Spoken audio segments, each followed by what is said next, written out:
Questa storia inizia in un sobborgo, in una strada anche abbastanza buia di un sobborgo. Non siamo in Italia, non siamo in Europa, siamo in Sud America, siamo in Argentina. Il sobborgo si chiama San Fernando, sono 20 chilometri dal centro di Buenos Aires. È una zona industriale, ma oltre ad essere zona industriale è anche una zona parzialmente residenziale, soprattutto chi lavora nell'industria della zona magari ha costruito la propria casa lì.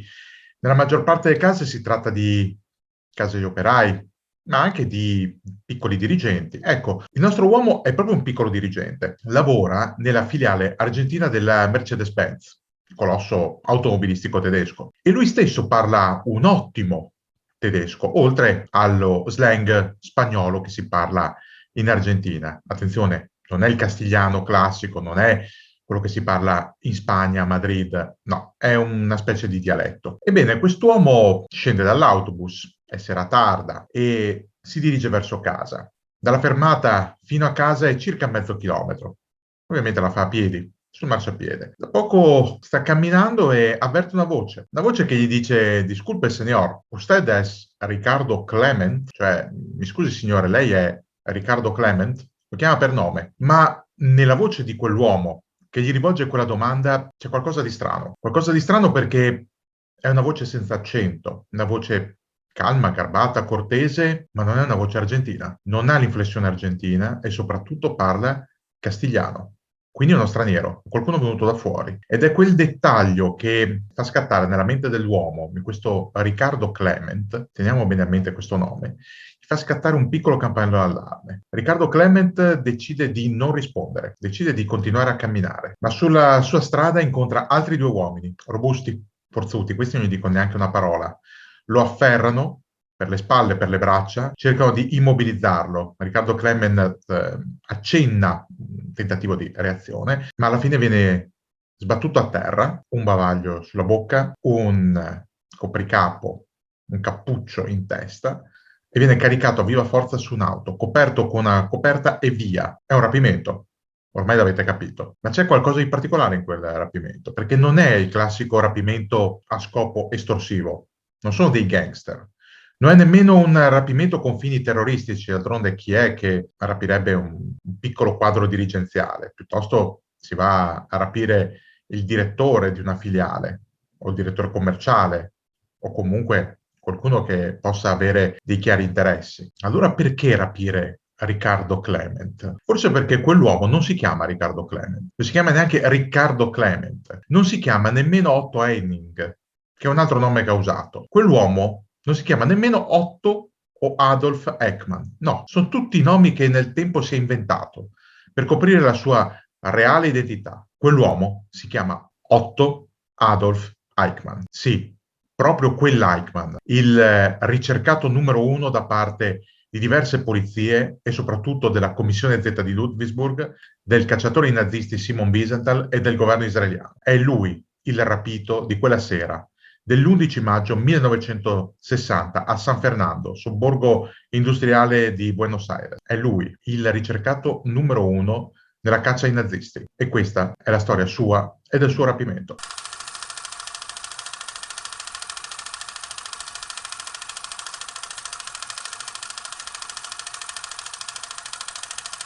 Otto Adolf Eichmann nasce nella Slesia, ma sin da giovane si sposta in Austria con la famiglia. È figlio di una famiglia protestante, ma con gli anni abbandonerà la fede. Cresce, come detto, in Austria, nell'Austria della Prima Guerra Mondiale, quindi vive sulla sua pelle parte delle vicende, anche se è troppo giovane per essere chiamato alle armi, d'altronde è nato nel 1906 e quando si conclude la guerra ha appena 12 anni. Ma il giovane Eichmann cresce con delle idee che si riveleranno piuttosto pericolose. Una di queste idee è la fede nel partito nazista, che a partire dalla seconda metà degli anni 20 esonda dalla Baviera sino a toccare l'Austria e nei primi anni 30 diventa una formazione molto aggressiva in ambito austriaco. Ma il giovane Eichmann non ci fa caso, lui ci crede. Soprattutto gli piace la filosofia alle spalle del nazismo. Gli piace l'idea della Weltanschauung nazista, gli piace l'idea di creare un mondo tedesco, gli piace anche l'antisemitismo, gli piace molto. Non gli piacciono gli ebrei, non gli piacciono le minoranze e crede che sì, il popolo tedesco sia stato diviso in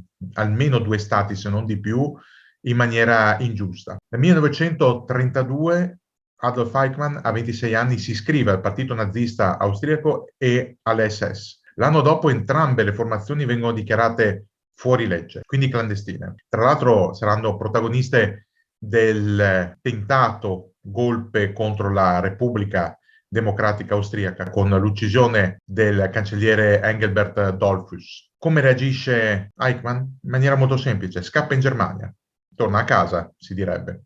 D'altronde, oltre il confine, il clima è molto diverso. Nel 1933 i tempi sono maturi e Hitler ormai è pronto a prendere il potere. Nel giro di un paio d'anni il potere di Hitler diventa assoluto. Ne abbiamo già parlato con la purga della Notte dei lunghi coltelli, la morte per malattia del presidente Hindenburg, la ristrutturazione dello Stato tedesco in senso totalitario. Eichmann, con la sua tessera dell'SS in tasca, comincia a farsi strada in quello che è uno dei gangli vitali del regime, il Reichssicherheitsamt, l'alto ufficio per la sicurezza del Reich. Dietro questa sigla così pomposa si cela un apparato repressivo che già alla metà degli anni 30 conta su diversi personaggi. Ad Eichmann viene affidato un ufficio all'interno del Sicherheitsdienst, il servizio di sicurezza, SD per capirci. E nell'SD, in questo ufficio, Eichmann si occupa di repressione massonica. I massoni sono visti come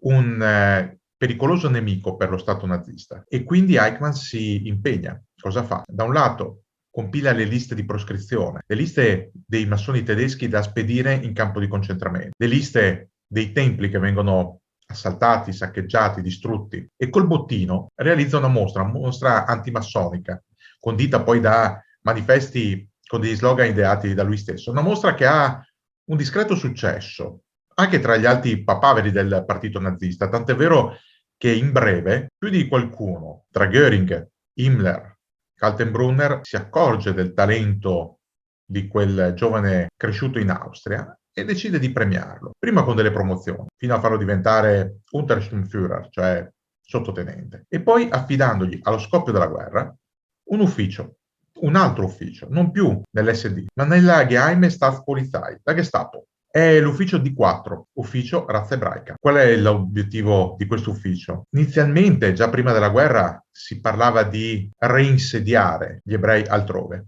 cioè scacciarli dalla Germania e obbligarli ad andare da qualche altra parte. Sono gli anni in cui c'è la cosiddetta Aliyah, gli ebrei europei, spinti dal sogno di Theodor Herzl, viaggiano verso la Palestina, vogliono creare il focolaio ebraico. Lo stesso Eichmann, proprio prima dello scoppio della guerra in Europa, è volato al Cairo sotto mentite spoglie per trattare con un ufficiale della Haganah, per vedere se c'era una via possibile per sfruttare questo desiderio degli ebrei di costituire una propria patria in Palestina con la volontà del regime nazista di disfarsi degli ebrei. Ma alla fine non se ne fa nulla, è un problema di carattere politico. I nazisti non vogliono incentivare la nascita di uno Stato ebraico attraverso l'emigrazione dai propri territori. Ma torniamo a Eichmann durante la guerra. Cosa fa Eichmann in questo ufficio ebraico? Inizialmente continua a studiare le possibilità di migrazione, si parla dell'Uganda, si parla soprattutto del Madagascar, che è un dominio francese. Dopo la caduta della Francia all'inizio dell'estate del 1940, il Madagascar è sotto il controllo delle forze di Vichy, però è una colonia molto distante e ci sarebbe quasi l'intenzione di prendere tutti gli ebrei, sia tedeschi che austriaci, boemi e anche della Polonia conquistata, e spedirli via nave in Madagascar. Il problema è che con la battaglia d'Inghilterra, che si conclude con una sconfitta tedesca, le rotte navali non sono sicure per le navi tedesche. La Royal Navy domina ancora soprattutto le rotte oceaniche, quindi non è possibile caricare gli ebrei sulle navi e mandarli in Madagascar. Allora c'è l'alternativa, ma è l'alternativa del diavolo. Se non puoi espellerli, allora devi eliminarli. È un po' questa la sintesi. Ed è il periodo in cui il lavoro metodico, freddo, glaciale di Eichmann viene notato da quello che viene definito l'eminenza nera del regime nazista. Il suo nome è Reinhard Heydrich. Gli alleati lo hanno soprannominato il boia di Praga. È un uomo estremamente misterioso, è un uomo che controlla tutto l'apparato repressivo e poliziesco del grande Reich tedesco. Ha assorbito all'interno del Reichssicherheitsamt anche la polizia criminale. Ha rivestito i poliziotti con l'uniforme nera dell'SS, lasciando fuori solo l'Ordnungspolizei, la polizia municipale. Heydrich è Reich Protector di Boemia e Moravia, risiede a Praga, lì compie i suoi massacri, ma non dimentica il suo ruolo di capo dell'ufficio di sicurezza del Reich. E per il 20 gennaio 1942 intende realizzare una grande riunione tra i vari dipartimenti del Reich. L'organizzazione di questa riunione, che avviene sul Grosse Wannsee, sobborgo occidentale di Berlino, è affidata proprio a Adolf Eichmann, promosso per l'occasione tenente colonnello. E Eichmann svolge il suo compito in maniera meticolosa, attenta, efficiente, fredda. È lui spalleggiare in tutto e per tutto Heydrich nel corso della riunione per ogni richiesta, da quella che riguarda la sterilizzazione di sangue misto, sino alla revoca delle beneficenze e delle benemerenze per gli ex combattenti, sino soprattutto al piano di sterminio. Metteteli sui treni, dirà alla fine Eichmann. Quei treni che vengono organizzati dal colonnello Eichmann. Eichmann diventa proprio l'uomo dei treni, è lui che organizza i campi di transito e di smistamento e i convogli ferroviari che portano migliaia di persone ogni volta alla morte. Morte dove? Nelle camere a gas e poi attraverso il fumo del camino dei crematori. Eichmann sa benissimo cosa sta facendo e anche quando Heydrich muore, ucciso da un comando di patrioti cechi paracadutati dagli inglesi a Praga, Heydrich lascia l'eredità di quello sterminio in mano al suo uomo, ad Adolf Eichmann, che continua a organizzare i convogli fino al marzo del 1944, quando lo stesso Eichmann viene trasferito di nuovo, stavolta in Ungheria, a Budapest. L'Ungheria era stata uno dei più docili satelliti della galassia nazista, almeno fino a quando il governo dell'ammiraglio Miklos Horthy cade lasciando spazio a una possibile rivoluzione e soprattutto a trattative di pace con l'Armata Rossa, trattative di pace di cui Hitler non vuole sentir parlare, optando per invadere il paese dei Magiari. E Eichmann arriva a Budapest nella primavera del 1944 alla testa della Gestapo. Il suo compito è quello di fare dell'Ungheria un'enorme terra senza ebrei. C'è circa 1 milione di ebrei in Ungheria. Finora, in un modo o nell'altro, sono stati preservati dalle persecuzioni. Con l'arrivo di Eichmann, non più. Anche loro devono finire sui treni, anche loro devono finire ad Auschwitz o in altri campi. Ma col passare del tempo, Eichmann non è uno stupido, si rende conto che la guerra ormai è persa. E nell'autunno del 1944, mentre le armate della Wehrmacht sono in ritirata sul fronte orientale, mentre gli alleati iniziano a dilagare nelle pianure francesi, Eichmann cambia strategia. Vende i propri servigi agli ebrei per salvarli, per evitare che finiscano nei campi, chiede loro soldi preziosi, qualunque cosa che possa costituire un tesoro da sfruttare in seguito per la propria salvezza. Eichmann tenta anche un abboccamento impossibile con gli alleati, offre la vita di tutti quegli ebrei in cambio di forniture militari, di camion attrezzati per la guerra invernale, da spedire sul fronte orientale dove la Wehrmacht è impantanata. Ovviamente è la classica proposta irricevibile. Nel Natale del 1944, con l'Armata Rossa alle porte, Eichmann scappa da Budapest e torna a Berlino. Perché a Berlino? Perché lì c'è ancora il suo vecchio ufficio, dove c'è un archivio con tutte le prove di ciò che ha fatto, gli orari ferroviari, gli accordi, i campi di transito, tutti i documenti redatti da lui, firmati da lui. Li distrugge metodicamente per quasi 3 mesi, cercando di non farsi scoprire dai superiori, tra l'altro.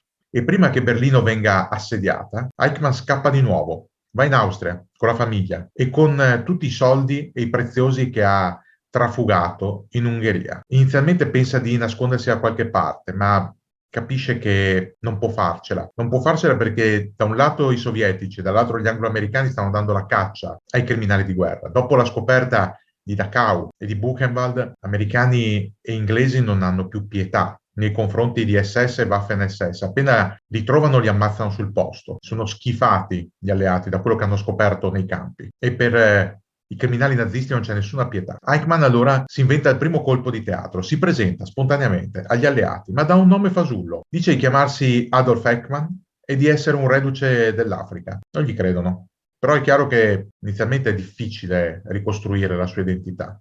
Nel frattempo viene preso in custodia e dopo un po', con altri detenuti, organizza una fuga che ha successo. Eichmann quindi fugge di nuovo e va in Bassa Sassonia. Lì acquista, con i fondi clandestini che aveva a disposizione, una fattoria. Fa la vita dell'agricoltore, però non si sente al sicuro. Non si sente al sicuro soprattutto perché legge sui giornali le dichiarazioni rese da Rudolf Höss, l'ex comandante di Auschwitz, che a Norimberga ha fatto il suo nome, il nome di Eichmann. Ha detto chiaramente Höss che c'era questo ufficiale che organizzava tutto, dai convogli a tutto il resto. E la caccia è aperta.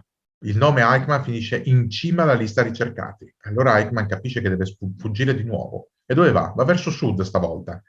Arriva nel Sud Tirolo, a Merano, in Italia. Qui prende contatti, da un lato con i suoi vecchi camerati, quelli dell'Odessa, l'organizzazione degli ex membri dell'SS, che sta da tempo tessendo una fitta rete, la cosiddetta Rattenlinien, la linea dei ratti, dei topi, per portare in salvo i criminali di guerra. E dall'altro con un vescovo, il cui nome è Alois Sudal, vescovo tedesco di chiare simpatie naziste, che fa il possibile per salvare i suoi compatrioti ricercati dalla giustizia alleata. A Merano muore idealmente Adolf Eichmann e nasce Riccardo con 2 C, Clement. Chi è Riccardo Clement? Sarebbe un bracciante altoatesino, nato in zona, scartato la visita di leva e desideroso di trasferirsi in Argentina per rifarsi una nuova vita. Il primo documento, che è quello della Croce Rossa Internazionale, riporta proprio quel nome, è Riccardo Clement. Con quello, che è un passaporto temporaneo, Eichmann presenta domanda di immigrazione all'Argentina. Ci vuole un po' perché i documenti siano pronti e nel frattempo qualche funzionario modifica il suo nome da Riccardo in Riccardo all'Argentina, appunto, senza una C. Nel giugno 1950 Eichmann, alias Riccardo Clement, ormai lo chiamano tutti così, si imbarca a Genova. È stato ospite di un convento in città nei mesi precedenti mentre aspettava le pratiche. Sbarca a Buenos Aires ai primi di luglio del 1950 e per 10 anni conduce una vita tranquilla, lontano dai clamori, col suo nome fasullo, così tranquilla che dopo aver svolto dei piccoli lavori come operaio, come addetto alle bonifiche e poi come piccolo contabile pubblico, ottiene un posto da piccolo dirigente alla Mercedes e, stabilitosi ormai in Argentina, chiama la sua famiglia, che non ha mai abiurato il nome Eichmann. La famiglia che era rimasta in Austria e che si trasferisce in Argentina costruendo con lui una piccola casa a San Fernando, sobborgo industriale di Buenos Aires, in Avenida Garibaldi, quella casa in cui Eichmann vive e dove dovrebbe tornare la sera dell'11 maggio 1960. Ma Eichmann forse ha sbagliato a fare i suoi conti. Pensa che ormai non lo cerchi più nessuno, d'altronde gli anni 40 sono finiti, gli anni 50 stanno finendo, e commette la prima di tante imprudenze o impudenze. In Argentina, in quel periodo, c'è un uomo, un olandese, si chiama Willem Sassen, è un ex collaborazionista dei tempi di Mussert, è scappato anche lui, d'altronde rischiava la ghigliottina, e si dà molto da fare, Sassen. Da un lato, anche se non lo dice apertamente, vende armi per conto della Repubblica Federale Tedesca a diversi regimi del Sud America, ma ufficialmente Sassen è un giornalista e scrittore. E in tale veste intervista più volte Eichmann che, usando il suo vero nome, dà la sua versione dei fatti di ciò che è avvenuto in guerra. Sono interviste che poi vengono pubblicate anche sulle riviste americane e da quel momento in avanti la caccia si fa serrata. A Vienna c'è un uomo, si chiama Simon Wiesenthal, è conosciuto, è il cacciatore di nazisti. Ebreo sopravvissuto all'Olocausto, ha deciso di dedicare il resto della sua vita a trovare e consegnare alla giustizia gli assassini del suo popolo. Anche per Simon Wiesenthal, Adolf Eichmann è in cima alla lista dei ricercati. Ha già raccolto alcune prove che attestano la sua presenza a Buenos Aires a metà degli anni 50. E c'è questo nome, questo Riccardo Clement, che lo insospettisce. Ma a confermare le idee di Wiesenthal, e non solo le sue, avviene un fatto molto particolare. Adolf Eichmann ha un figlio, Klaus Eichmann. Non ha mai cambiato il cognome. Mentre Adolf, il padre, si fa chiamare Riccardo Clement, il figlio continua a portare il cognome originale. E Klaus Eichmann, dopo essersi trasferito in Argentina, dopo essersi ambientato nella comunità di Buenos Aires, conosce una ragazza, una bella ragazza, si chiama Silvia, e inizia a frequentarsi con questa ragazza. E si frequenta al punto tale da confessarle il vero cognome, Eichmann, e da lodare la figura paterna, dicendo che suo padre è un eroe di guerra, che è un perseguitato, che non ha fatto nulla di male, anzi, ha fatto solo il suo dovere da bravo soldato. Questa ragazza, Silvia, è figlia di Lothar Hermann. Chi è Lothar Hermann? È anche lui un immigrato di origine tedesca, ebreo. Silvia non è ebrea, è figlia appunto di un ebreo, ma la madre è cattolica, quindi non ha seguito la religione del padre, non è ebrea. Ma è chiaro che quando il padre viene a sapere di questi strani discorsi del fidanzato di sua figlia, vuole vederci chiaro. D'altronde Lothar Hermann è scappato in Argentina dopo essere stato torturato durante la guerra dell'SS. È quasi diventato cieco a causa delle torture subite. Un giorno la figlia Silvia va a casa della famiglia Clement Eichmann. Ad aprire la porta è proprio Riccardo Clement, che si presenta come Riccardo, lo zio di Klaus. Ma quando Klaus arriva, insiste perché la fidanzata resti a prendere un tè con la famiglia e anche con suo padre, che sarebbe questo Riccardo. Ma come? Non era lo zio. E poi perché, se il padre si chiama Clement e non Eichmann? Silvia Hermann torna a casa, racconta tutto al padre, che a quel punto fa scrivere una lettera e la manda a una persona di nome Fritz Bauer. Chi è Fritz Bauer? È un procuratore distrettuale della Repubblica Federale Tedesca. Di più, lavora alla Commissione Z, la Centrale Stelle, sarebbe la commissione per l'analisi, lo studio e la repressione dei crimini di guerra durante il periodo nazista. Nome troppo lungo anche in tedesco, quindi gli stessi tedeschi la chiamano Centrale Stelle o Commissione Z. Ha sede a Ludwigsburg. Bauer ha aperto da tempo un fascicolo sui crimini commessi da Eichmann e capisce che è l'occasione giusta per inchiodarlo. Il problema è rappresentato dalle forze di polizia tedesche. Bauer sa benissimo che nella polizia tedesca ci sono parecchi ex nazisti che si coprono gli uni con gli altri. Quindi non passa per i canali ufficiali, non manda il faldone al Ministero di Grazia e Giustizia o alla polizia per chiedere che intervenga con l'Argentina per un'estradizione. Manda tutto il faldone a Simon Wiesenthal, il quale arricchisce il dossier con le informazioni in suo possesso e lo spedisce a Tel Aviv, nelle mani di un uomo che si chiama Isser Harel, direttore del Mossad, ex combattente di origine russa, uomo estremamente risoluto, anche collerico, uomo che tra l'altro ha un odio viscerale per tutto ciò che è tedesco e soprattutto nazista. Isser Harel capisce che occorre agire in fretta. D'altronde Eichmann è già scappato altre volte. È scappato quando si faceva chiamare Ekman, è scappato dalla Bassa Sassonia quando si faceva chiamare Henning. Ora ha una nuova identità e chissà quanto poco tempo gli ci vorrebbe per farsene un'altra. Manda a Buenos Aires una squadra Kidon, una squadra di intervento, 8 uomini. Questa squadra per 2 mesi pedina Eichmann, raccoglie elementi e verifica che sì, effettivamente quel Riccardo Clement non è Riccardo Clement, non esiste nessun Riccardo Clement. Quell'uomo è Otto Adolf Eichmann e tende la trappola. Lo stesso Isser Harel vola con una delegazione israeliana a Buenos Aires pochi giorni prima dell'azione, che avviene la sera dell'11 maggio 1960. La squadra di intervento ha già studiato il piano, aspetta l'arrivo dell'autobus con cui di solito Clement, alias Eichmann, torna a casa dal lavoro.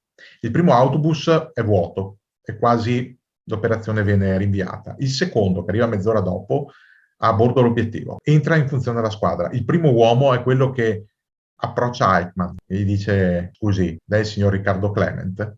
Poi entrano in funzione gli altri due ex sergenti dello Shabak, il servizio militare. Sono loro a prendere in custodia Eichmann, a mettergli il cappuccio in testa e a portarlo in una casa sicura, già preparata a Buenos Aires, dove Eichmann viene tenuto prigioniero per 9 giorni. Perché tutto questo tempo? Perché nel frattempo Isser Harel fiuta un secondo grande colpo. Gli hanno detto che a Buenos Aires c'è anche Josef Mengele, l'angelo della morte, il medico diabolico di Auschwitz. Ma Mengele in realtà è andato via, è scappato dall'Argentina già da diverse settimane, si è trasferito in Paraguay. Quindi, dopo un po', Isser Harel molla la presa. Dopo 9 giorni di prigionia, Eichmann viene sottoposto a una iniezione di tranquillante che lo stordisce. Viene vestito con una divisa da assistente di volo, steward della El Al, la compagnia di bandiera, caricato su un aereo che fa tappa inizialmente a Dakar e portato a Tel Aviv. Quando il 22 di maggio del 1960 il premier Ben Gurion annuncia la cattura di Adolf Eichmann, in Israele è festa.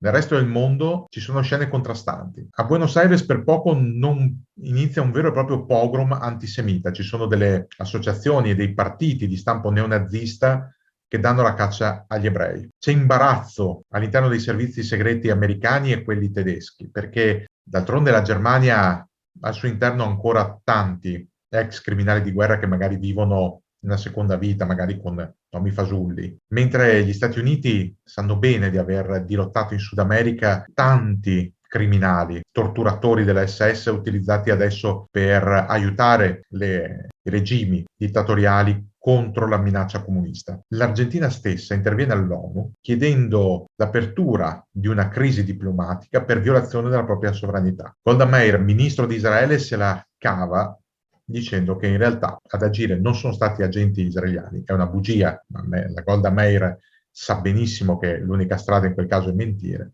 e afferma che si è trattato di un gruppo di contractor, di mercenari pagati da chissà chi, forse da qualche facoltoso ebreo in cerca di vendetta, per portare Eichmann in Israele. La bugia alla fine viene accettata da tutti, anche se si capisce che regge poco. Eichmann viene imprigionato in una prigione bunker e inizia da quel momento quello che viene definito il processo del secolo, il processo al mostro. Eichmann viene portato nell'aula bunker dove si tiene il processo, rinchiuso in un gabbione antiproiettile, vestito non da carcerato, ma in abiti civili, anche eleganti, e appare come un qualsiasi contabile, un qualsiasi membro della bassa borghesia, un uomo qualsiasi. Così lo vede anche la grande scrittrice Hannah Arendt, che vedendolo così comune, così dimesso, così normale, scriverà un libro, La banalità del male, che è un concetto vero e proprio che fa capire come il mostro non ha delle fattezze immediatamente riconoscibili, non è un essere sovrumano, non è qualcosa di immediatamente distinguibile. Il mostro è in mezzo a noi, il mostro possiamo anche diventare noi in qualsiasi momento. Il mostro Adolf Eichmann è un funzionario statale che dice di aver solo ubbidito agli ordini e che si è comportato sempre con estrema freddezza e lucidità, nonostante mandasse a morire decine, centinaia di migliaia, milioni di persone. La vita terrena di Adolf Eichmann si concluderà alla mezzanotte tra il 31 maggio e il 1 giugno del 1962 nella prigione di Ramallah. È lì che avviene l'esecuzione. Adolf Eichmann è stato condannato a morte, nonostante gli appelli, i ricorsi, anche le domande di grazia, tutte respinte. Il criminale di guerra sale sul patibolo. Quella sarà l'ultima pena capitale irrogata dallo Stato di Israele, che il giorno dopo abolirà per sempre la pena di morte, dopo aver chiuso i conti con un passato dolorosissimo e di una malvagità quasi banale.